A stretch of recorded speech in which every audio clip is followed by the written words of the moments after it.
Assalamualaikum warahmatullahi wabarakatuh. Selamat pagi anak-anakku. Apa kabarnya hari ini? Semoga anak-anak dalam keadaan sehat dan tetap semangat belajar. Hari ini sebelum kita belajar, marilah kita berdoa terlebih dahulu. Menurut agama dan kepercayaannya masing-masing, berdoa mulai. Selesai, kita akan belajar materi kelas 5, tema 6, panas dan perpindahannya, subtema 3, pengaruh kalor terhadap kehidupan, pembelajaran yang kelima dan 6. Tujuan pembelajaran yang akan kita capai adalah 1. Dengan membuat diagram isi bacaan, peserta didik mampu menyajikan hasil kesimpulan isi teks penjelasan pada media elektronik secara visual dengan tepat.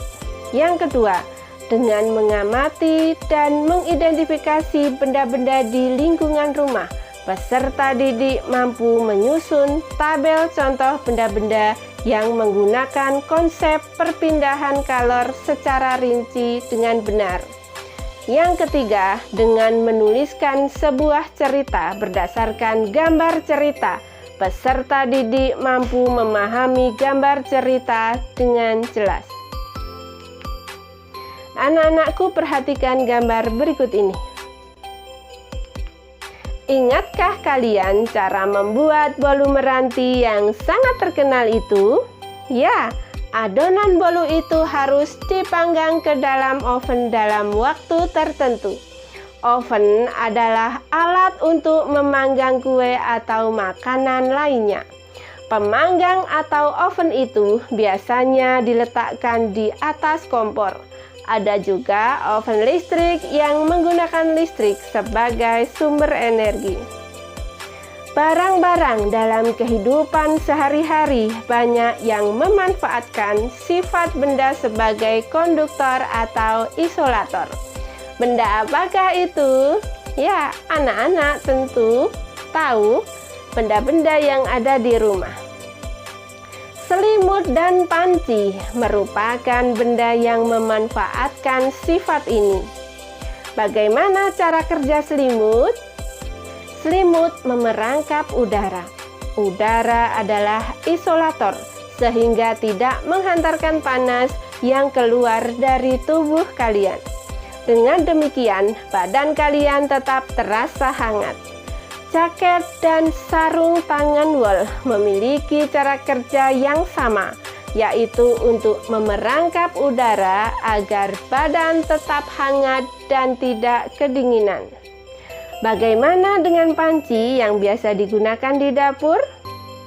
Panci terbuat dari bahan logam, misalnya aluminium. Aluminium merupakan penghantar panas yang baik. Panci akan menghantarkan panas ke makanan yang dimasak.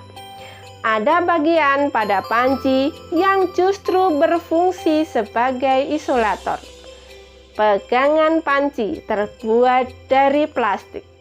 Plastik merupakan isolator sehingga kalian tidak akan kepanasan ketika memegangnya. Oven atau pemanggang juga menggunakan prinsip perpindahan panas secara konduksi. Dengan menggunakan bahan konduktor seperti aluminium, diharapkan panas dari sumber panas seperti kompor tidak keluar. Sehingga panas tersebut dapat mematangkan kue atau masakan yang dipanggang. Pemanggang biasanya berbentuk kotak dan tertutup. Bentuk yang tertutup ini ingin memaksimalkan panas untuk mematangkan makanan secara merata. Mesin mobil dan motor terbuat dari bahan yang dapat menghantarkan panas. Mesin memerlukan panas untuk memperoleh kinerja mesin yang ideal. Mesin juga memerlukan energi listrik sehingga perlu bahan konduktor sebagai penghantar listrik. Anak-anakku yang hebat, kalian tentu memiliki setrika di rumah. Dahulu ketika listrik belum banyak digunakan, masyarakat menggunakan bara arang sebagai sumber panas. Arang hitam dibakar terlebih dahulu. Setelah menjadi bara, baru kemudian dimasukkan ke dalam setrika. Setrika ditutup dengan pegangan yang terbuat dari kayu. Biasanya setrika arang ini terbuat dari tembaga yang berat. Berbeda dengan setrika listrik yang digunakan saat ini. Sumber panas berasal dari aliran listrik yang memanaskan kumparan di bagian bawah setrika. Agar panasnya sampai dari kabel listrik ke pakaian, maka pada alas atau bagian bawah setrika dibuat dari bahan logam. Sedangkan bagian pegangan setrika terbuat dari plastik yang bersifat isolator. Berdasarkan bacaan di atas, tuliskan hal-hal yang kalian pahami dari setiap paragraf pada bacaan dalam sebuah kalimat. Kalimat-kalimat tersebut akan mewakili isi dari bacaan yang kalian baca. Tulislah pada tempat yang telah disediakan.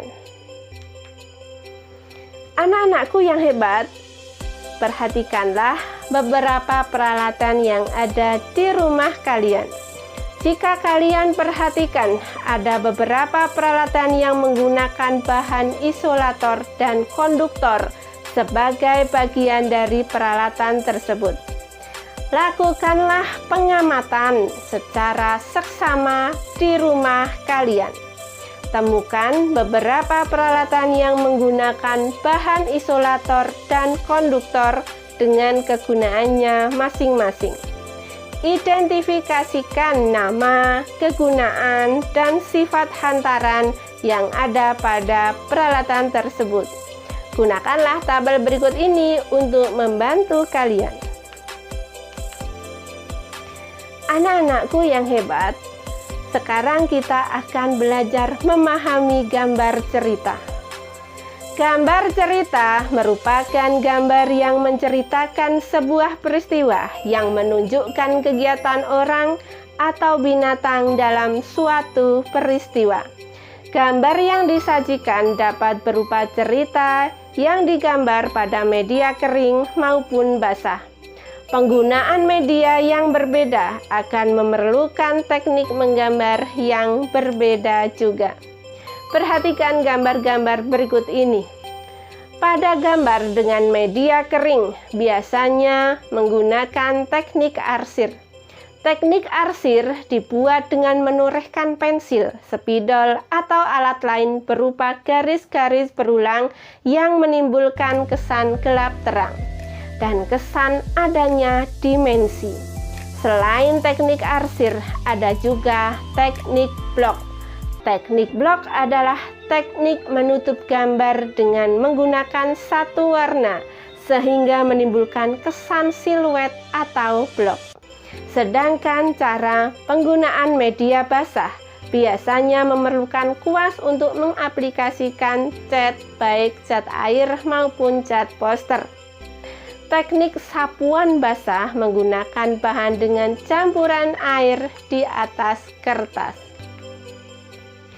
Anak-anakku kelas 5 yang super hebat, untuk memahami sebuah gambar cerita, terdapat beberapa unsur yang dapat dipelajari.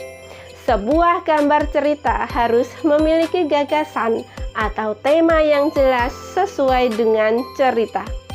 Sebuah cerita yang bertema pasar seharusnya didukung dengan suasana pasar yang merupakan latar belakang cerita tersebut.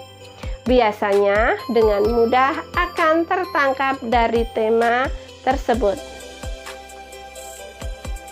Gambar ilustrasi yang ditampilkan dapat berupa penggalan cerita yang paling menonjol. Dari gambar cerita juga dapat dibayangkan karakter tokoh dalam cerita tersebut. Perhatikan gambar berikut ini. Gambar ini merupakan penggalan cerita dari kisah Malin Kundang, cerita rakyat dari Sumatera Barat. Dapatkah kalian menceritakan kisah berdasarkan gambar ini? Ya, tentu bisa. Melihat gambar si Malin Kundang yang sedang menghentak ibunya, itu adalah gambaran anak yang durhaka kepada orang tuanya.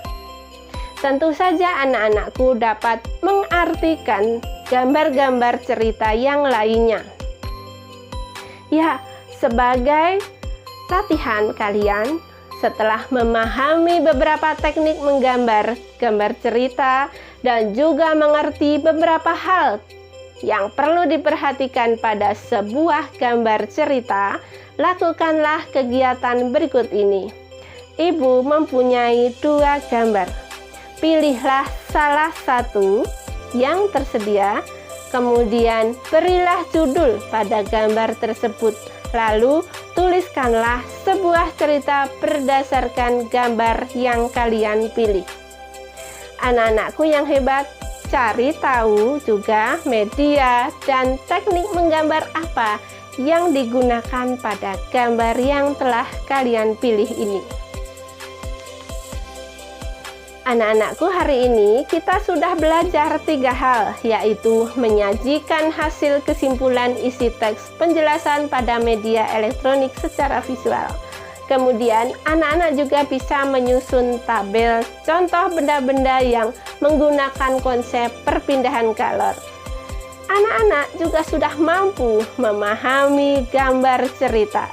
Betapa hebatnya kalian, meskipun di rumah tetap aktif belajar. Demikianlah pembelajaran kita pada hari ini. Sampai jumpa di pembelajaran selanjutnya hanya di channel For Good Secang.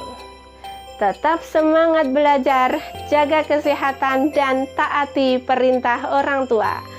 Wassalamualaikum warahmatullahi wabarakatuh.